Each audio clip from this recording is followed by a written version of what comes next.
Hey everyone, this is Rascal, and welcome to my review of Star Wars Episode 3 of Revenge of the Sith, the video game.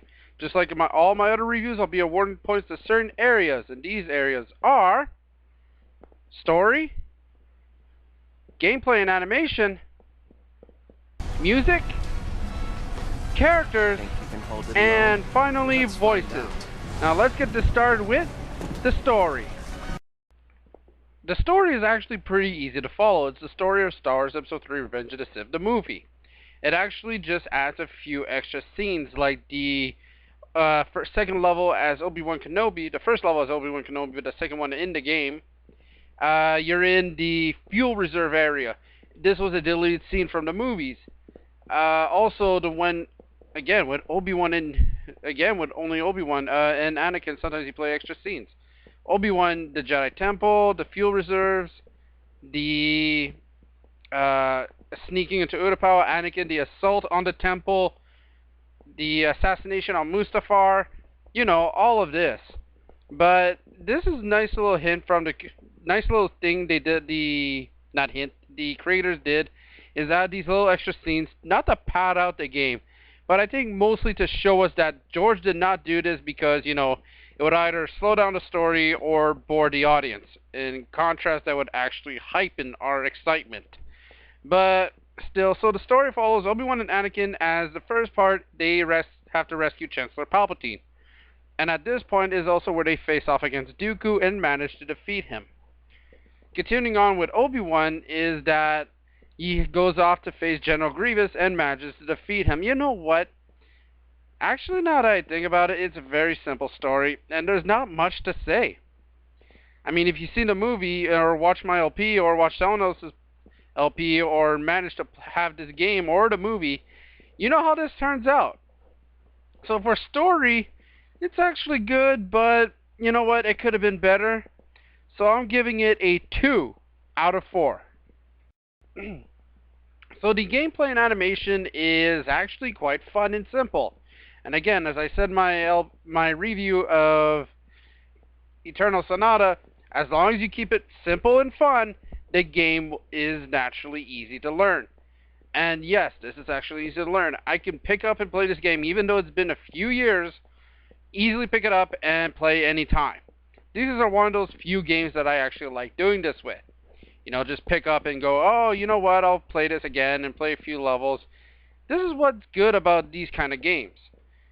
Even if you never played a Star Wars game or not big a fan of Star Wars, you'll find the controls easy to play. Almost anyone can do it and pick up. Hell, my friend doesn't even like Star Wars, but when he learned a multiplayer versus each other, he picked it up and he managed to, have fun and easy to learn. The animation, though, on the other hand, could have used a bit of cleanup. Sometimes there are little rough edges, or you notice this little pop-up appear, or sometimes the characters, you notice that, hey, I blocked that but didn't block that. Sometimes the clipping happens a lot also. But for Xbox and PS2 game, still looks pretty good to date. I can identify who's who pretty easily, and it's actually it's actually pretty good looking. So for this, I'm going to have to give a 3 out of 4. The voices, characters, and music, I'm going to put into one whole score to make things a lot easier rather than having multiple, but in total it's still going to be a score of 12. In the end, in other words, a total of 20. So first off, the voices. The voices are, how do I say this? Not bad, but they're not excellent or good, or you know what? They're actually kind of sad. Not to be motifed or anything like that. What I mean is that I know that's not the actor's voices. They just got someone who sounded like the actor or actress. In this case, it's only actors. There's only one female character, Sarah, and we're looking at her. Really, I don't know what to say about the voices. They're pretty poor. I mean, Anakin just sounds terrible. Obi-Wan is, it's okay, but like, eh. Same thing with Mace Windu, or Yoda is probably the only one I like, and that's saying a lot. voices is kind of poor, so I'm gonna have to give this a 1 out of 4. The characters, well, it's the movie, so if you saw, you know what's gonna happen. Anakin falls to the dark side, Obi-Wan becomes, you know, this lonely old hermit on Tatooine, and Yoda becomes this hermit on Dagobah.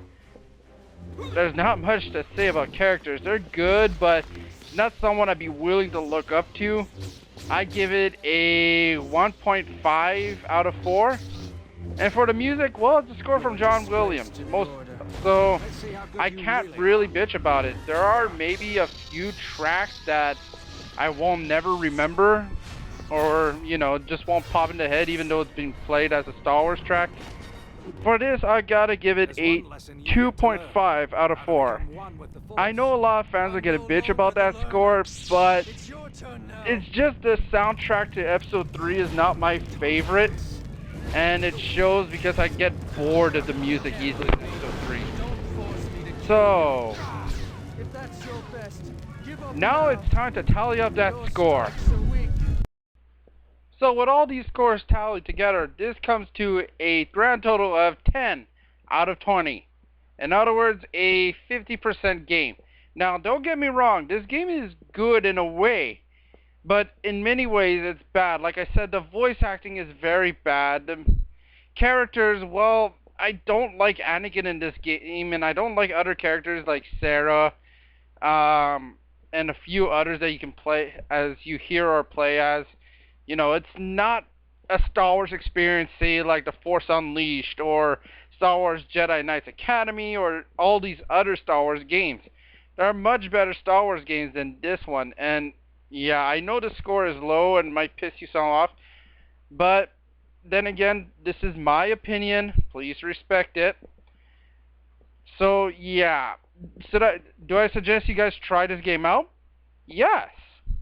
If you like Star Wars, this is maybe one of those games that you'll have in your collection, but not, you know, always pick up and play it. Pick up once in a while and play it, like say, oh, I feel like doing this. So, you know what, I haven't played this in a while, let's just pop her in. You know, have that kind of fun with it. Other than that, yeah. So, with that said and done, this was the review of Star Wars Episode 3, Revenge of the Sith. So, what am I doing next? Well, maybe we can get some guidance from a songstress.